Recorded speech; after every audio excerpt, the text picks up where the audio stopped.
Meu nome é Leandro Praços de Lima, eu sou psiquiatra.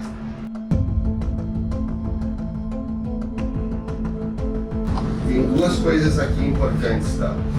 Existe uma doença chamada depressão maior, endogeniforme, que tem componente genético, que se mantém constante na humanidade.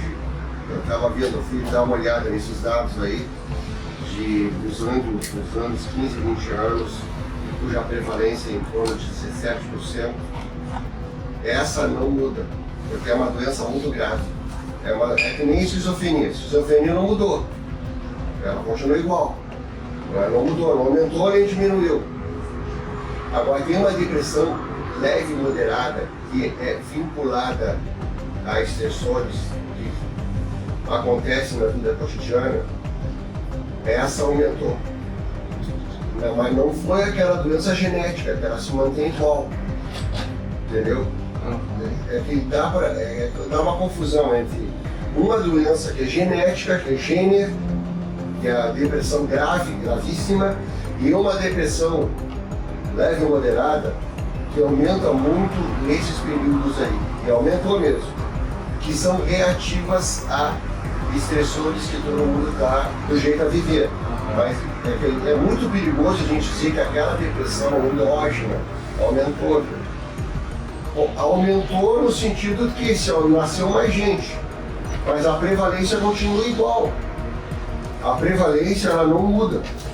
E não foi feita nenhuma pesquisa realmente no Brasil séria nos últimos 10 anos de depressão. E aí a diferença dessas duas patologias que o senhor está falando? Não, é que uma é muito mais intensa, por exemplo. Vamos pegar a depressão maior essa.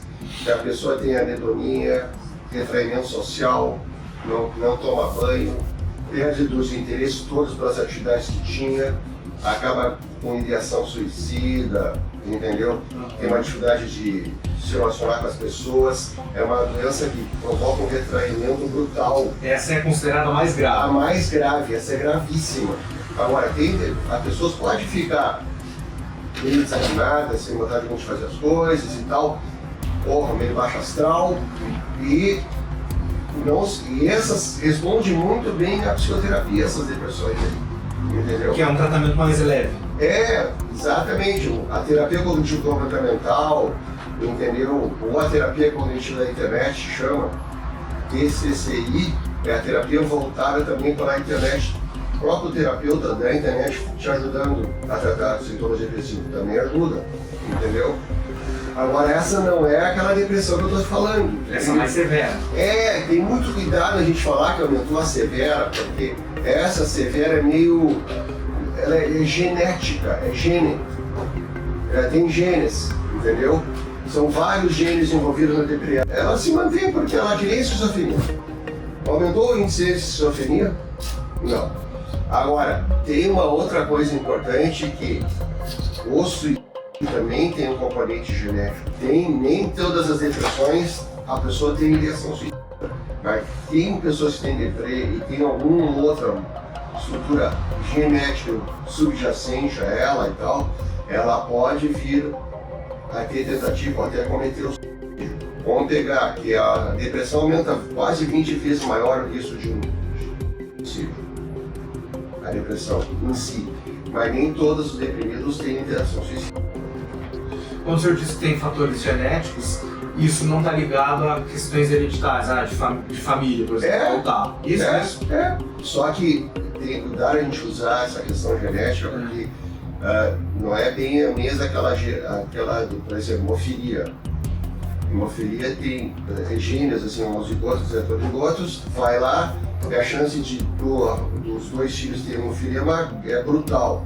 É uma herança poligênica multifatorial. Existem genes e existem os estressores, que normalmente é negligência do afeto na infância, abuso sexual, abuso físico, que acabam expressando aqueles genes que estavam adormecidos, entendeu?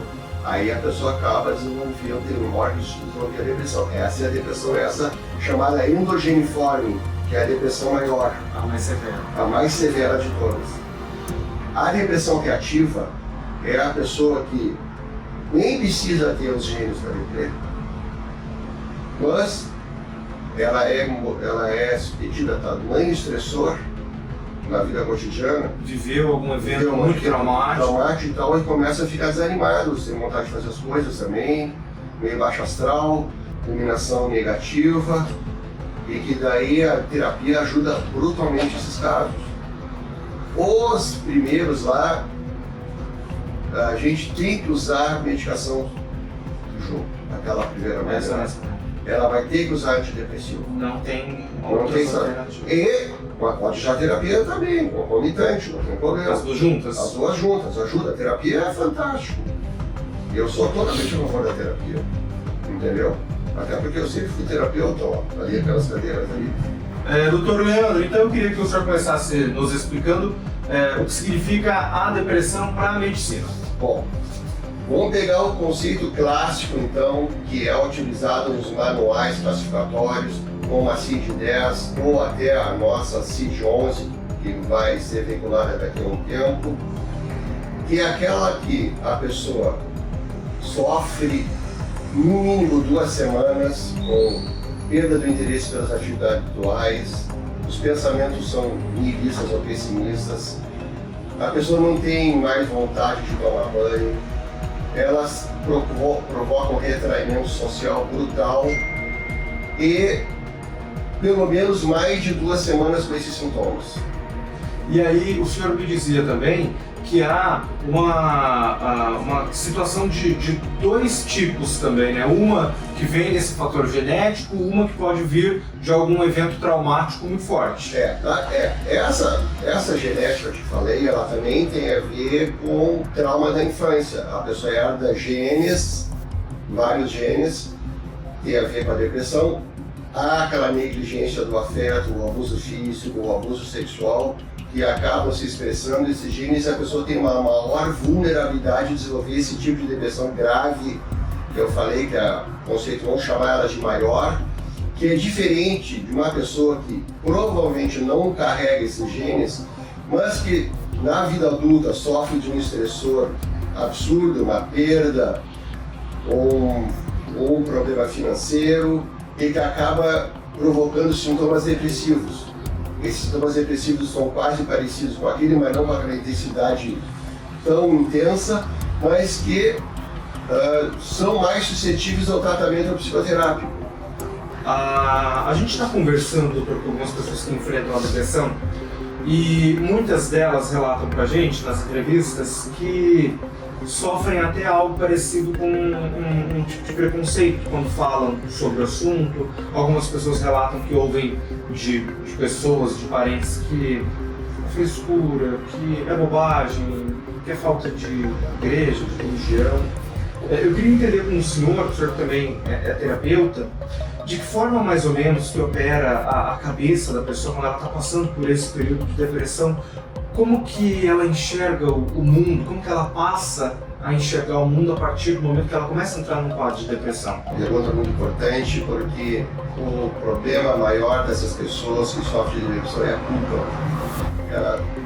Elas não são bem vistas pelas algumas outras pessoas por desinformação ou por estigma. Elas se sentem culpadas até de serem depressivas. E não é uma coisa que elas querem, é uma coisa que vem, é o disparo de neurônio dentro do cérebro que provoca aquilo. E a pior coisa que pode acontecer com um paciente depressivo é ele se sentir ainda culpado porque está tendo a doença. O senhor lida com isso com muita frequência? Recebe pacientes com muita frequência que fazem esse tipo de relato? Fazem, é um relato que é muito frequente, porque há uma incompreensão ou da família ou do cônjuge em relação ao sofrimento que essa pessoa apresenta com um quadro depressivo. É como se essa pessoa tivesse uma dor que ela não consegue curar rapidamente, é como se essa pessoa enxergasse o mundo de uma cor diferente, é mais ou menos nesse caminho? A pessoa vê tudo meio preto e branco.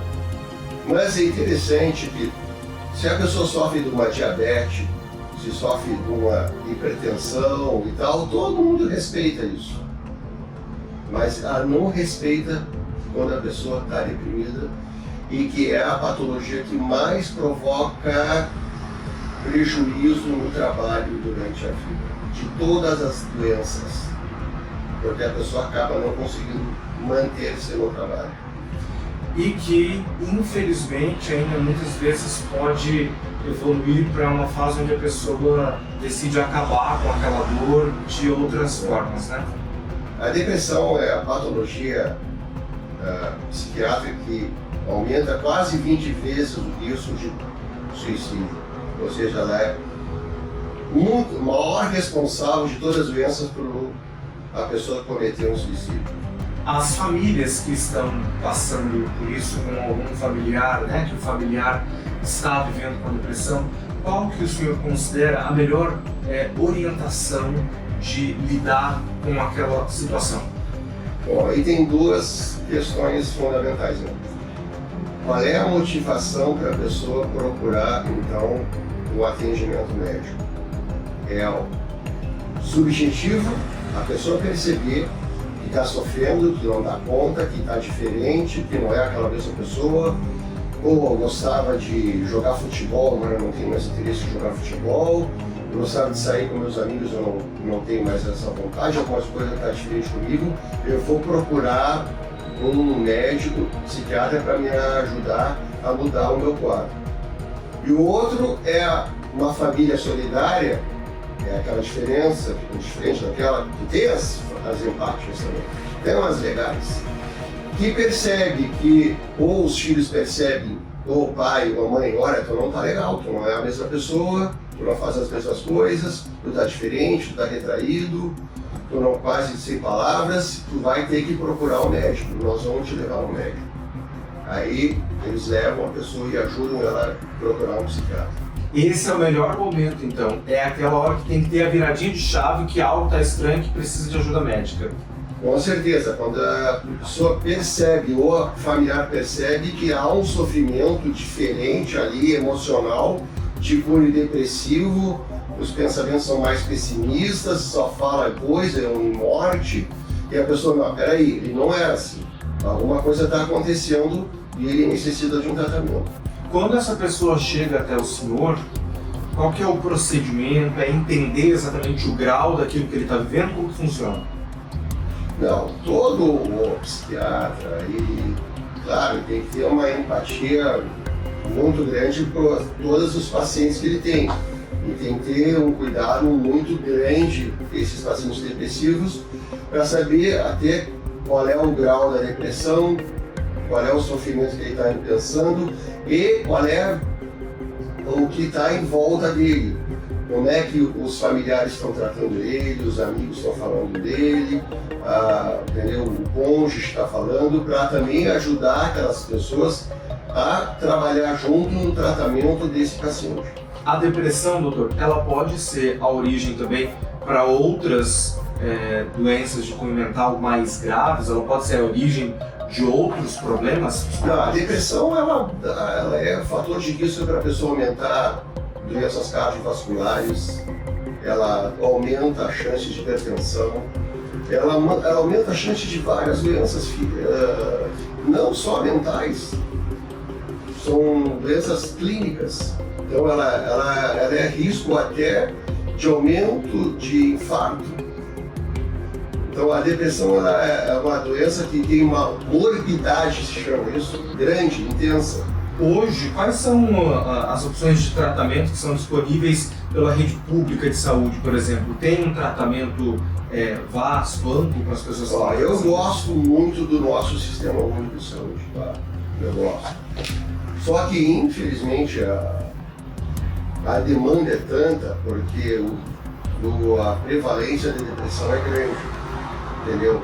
Vamos pegar a prevalência mundial nos anos. Em torno de 17% das pessoas sofrem de depressão. Então, o serviço público, ele às vezes não dá conta de atender tanta gente. Mas ela se propõe tem psiquiatras na rede pública, tem psicólogos na rede pública, tem assistentes sociais que também são importantes para abordagem familiar, que tentam fazer um melhor tratamento possível para essas pessoas. Então, na verdade, eu acho é louvável que se faça um sistema único de saúde no tratamento das pessoas depressivas. Se não é melhor, é porque está faltando gente, infelizmente. E aí esse tratamento, quando é de depressão, ele já é um tratamento medicamentoso? Não, calma. O tratamento da deprê, como várias doenças psiquiátricas, envolve vários equipes multidisciplinares, entendeu? Envolve uma terapia, cuja a melhor da depressão é a cognitiva comportamental, aquela que o paciente pega aquele pensamento negativo, aquela coisa pessimista que tenta introjetar um outro tipo de pensamento, uma outra visão. A terapia cognitiva é excelente para a depressão. Mas se não tem uma terapia de apoio, ajuda também. E a medicação ajuda porque ela tira o paciente daquele patamar de desânimo, de tristeza, de perda da vontade de viver, num patamar melhor. E aí até a terapia funciona bem melhor quando a pessoa melhora um pouco do humor.